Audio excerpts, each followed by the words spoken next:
Satu perikop, satu hari. 1 Korintus pasal 16 ayat 1 sampai ayat yang ke-9. Bantuan untuk jemaat di Yerusalem.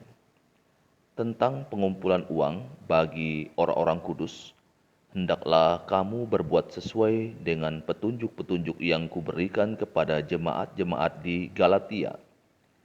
Pada hari pertama dari tiap-tiap minggu, hendaklah kamu masing-masing, sesuai dengan apa yang kamu peroleh, menyisihkan sesuatu dan menyimpannya di rumah, supaya jangan pengumpulan itu baru diadakan kalau aku datang. Sesudah aku tiba, aku akan mengutus orang-orang yang kamu anggap layak dengan surat ke Yerusalem untuk menyampaikan pemberianmu.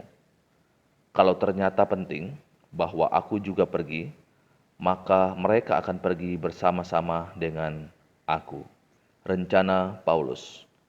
Aku akan datang kepadamu sesudah aku melintasi Makedonia, sebab aku akan melintasi Makedonia.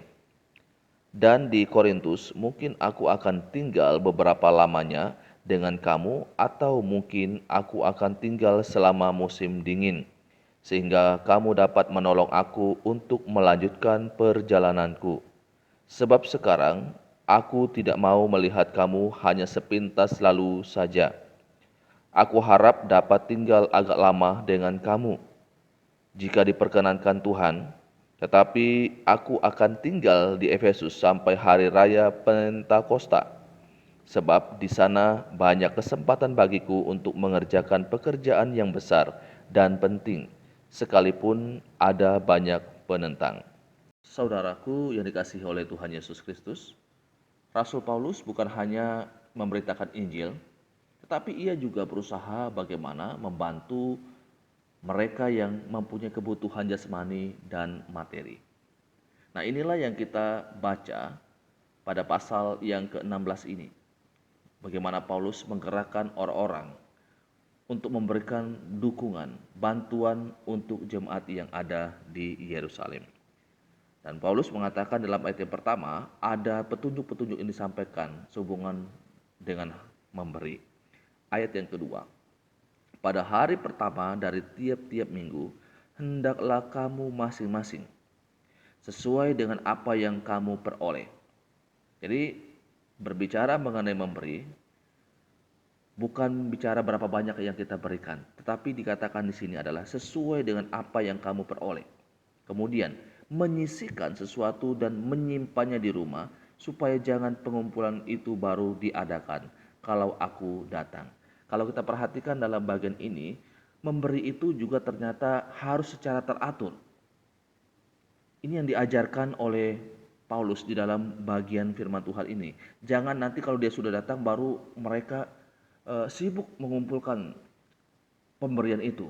Tapi Paulus katakan sudah harus disiapkan, disisihkan dari sekarang, sehingga ketika ia datang, maka ia akan mengumpulkan dan akan memberikan bantuan itu kepada jemaat yang ada di Yerusalem. Saudaraku yang dikasihi oleh Tuhan Yesus Kristus, memberi harus sesuai dengan kemampuan yang kita peroleh. Kalau berbicara mengenai sesuai yang kita peroleh, maka sesungguhnya memberi itu bukan hanya menjadi tanggung jawab orang yang punya kelebihan secara materi saja. Seringkali satu pemahaman yang keliru adalah ketika berbicara mengenai memberi, yang dipikirkan itu hanyalah ya orang yang punya banyak uang, orang yang punya banyak harta, mereka lah yang harus memberi. Kemudian orang yang mungkin materinya hanya pas-pasan saja berpikir bahwa tidak punya tanggung jawab. Tetapi kalau kita lihat dalam bagian ini, Paulus tidak menyinggung masalah orang kaya dan orang miskin, tetapi dia mengajak seluruh jemaat untuk mengambil bagian. Entah dia orang yang punya banyak uang dengan orang yang biasa saja, orang kaya dan orang miskin sama-sama punya tanggung jawab.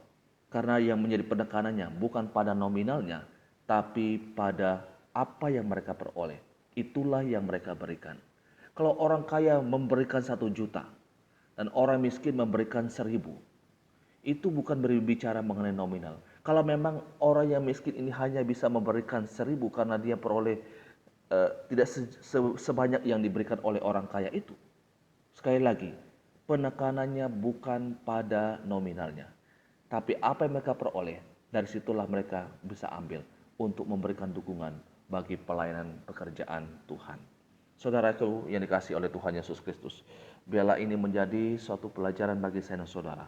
Kita belajar untuk menyisihkan apa yang menjadi tanggung jawab kita untuk mendukung pelayanan pekerjaan Tuhan, baik yang ada di dalam gereja maupun pelayanan di luar gereja. Kita memberikan dukungan sebagai bentuk kita bersyukur kepada Tuhan atas apa yang Tuhan telah berikan kepada kita. Sebagai rasa syukur karena Tuhan terus memberkati kehidupan kita hari demi hari.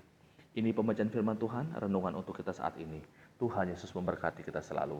Amin.